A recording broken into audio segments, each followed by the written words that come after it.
Salve galera, não esperava chegar aqui tão rápido, né? Depois do vídeo que a gente fez ali por volta das 7 da manhã, são 11 da manhã, horário de Brasília, e a gente vai falar o seguinte aqui, né? Vamos trocar uma ideia sobre mercado, né? A janela fechou, mas a gente tem notícias a respeito disso.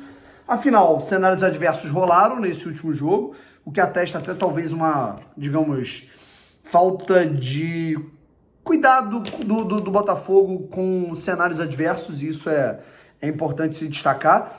E a gente vai falar aqui também, né, sobre Lucas Perry, né, e surgiu uma notícia importante por parte do João Pedro Fragoso, né, que é repórter do Botafogo, setorista do Botafogo, melhor dizendo, no jornal O Globo, né, e aí ele conta que o Lucas Perry deve se transferir para o Lyon no fim do ano, tá legal? Afinal, a janela de transferências fechou agora no dia 2 de agosto, para contratação, para venda, né, ainda pode ser efetuada. Mas enfim, se inscreve aqui no canal, deixa o like, ativa o sininho para você não perder absolutamente nenhuma novidade. E vamos para cima, porque a gente tem muita coisa para conversar por aqui. Meu irmão, meu notebook tá cheio de formiga, parceiro. O que tá acontecendo aqui? De onde estão essas formigas? Bom, mas vamos lá.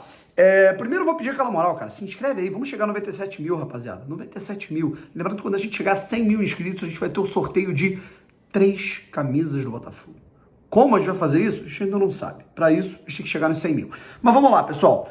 Seguinte, primeiro de tudo, a lesão do Tiquinho. A gente ainda não tem as notícias, né? Mas toda a cara de uma lesão colateral medial, ou seja, não é nem uma situação cirúrgica, mas também não é um desconfortozinho, uma pancadinha, que ele vai ficar um jogo fora. Ele pode ficar um mês fora.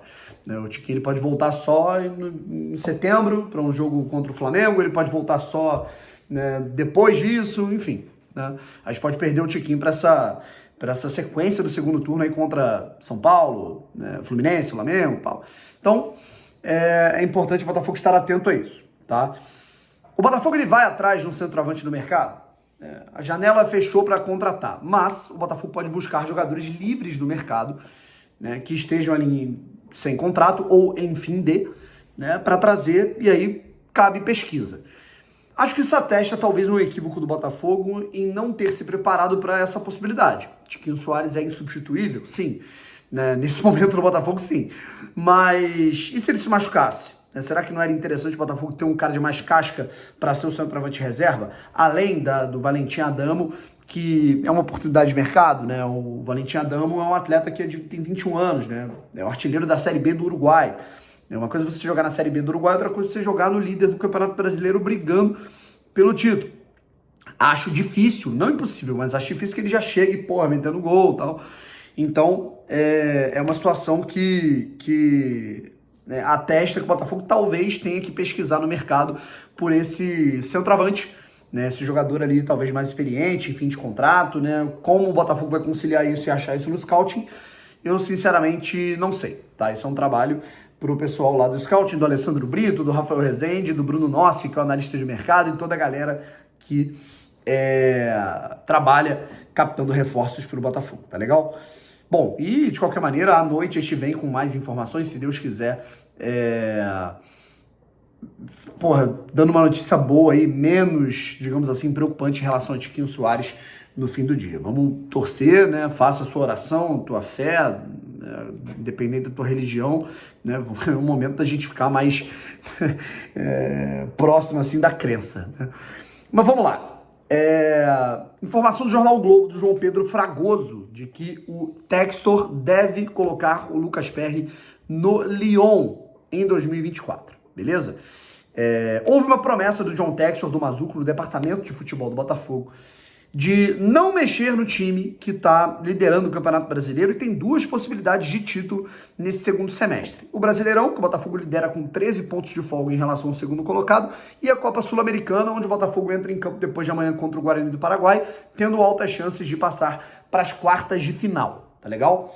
Então, o que o Botafogo fez? A gente não vai bombástico pro mercado, porque o time tá dando certo, mas a gente também não vai se desfazer de ninguém. O Botafogo recebeu proposta pelo Adrielson, não vendeu, o Eduardo não vendeu, o Tiquinho não vendeu, o próprio Matheus Nascimento e Sauer, né, que eram jogadores, digamos, vendíveis, entre aspas, não quiseram ir embora, né? E o Lucas Perry também recebeu propostas. De acordo com o João Pedro Fragoso, né,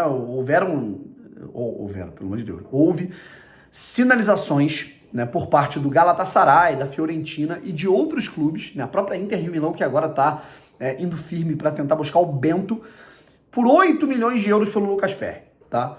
Ah, 8 milhões de euros é muito pouco. Não é muito pouco, tá?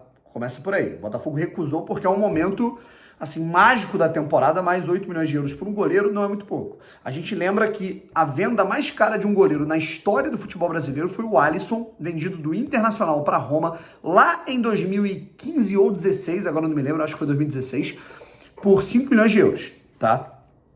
O Bento, ele tá para ser vendido para a Inter de Milão por esse valor entre 8 e 10 milhões de euros, tá legal? Então, 8 tá numa casa ali de um valor, assim, o Perry, se ele fosse vendido por esse valor, nesse momento, que o Bento ainda não confirmou transferência para nenhum lugar, ele viraria o goleiro mais caro da história do futebol brasileiro. A venda mais cara de um goleiro da história do Brasil, tá?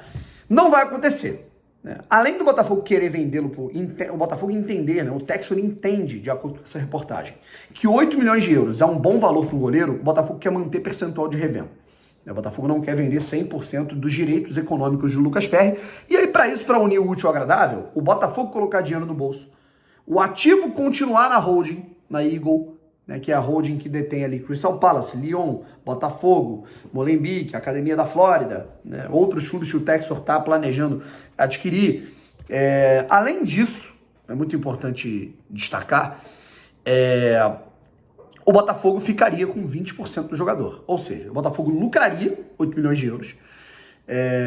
E um jogador que o Botafogo pegou livre do mercado, para você ver o trabalho do scouting. O Botafogo manteria 20% desse atleta para uma venda futura. Ele estaria na holding, ou seja, vamos dizer que, sei lá, cara, eu acho muito difícil, né? Porque eu acho que o Lucas Perry é um jogador de muita qualidade. Mas vamos dizer que ele não consegue espaço no Lyon. Ele poderia voltar ao Botafogo, né? Porque ele está em algo que pertence ao dono do Botafogo.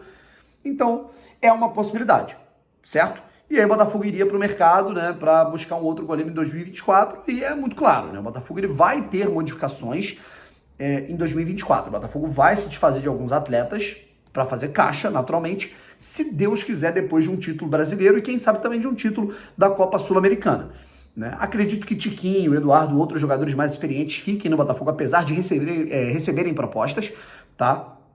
Mas Lucas Perry deve ser vendido, Adrielson deve ser vendido, Sauer deve ser vendido, Matheus Nascimento, existe a possibilidade também. Então, a gente está falando de um elenco, né, que ele pode sofrer alterações. O Tietê, né, até recebeu sondagem, o Danilo Barbosa.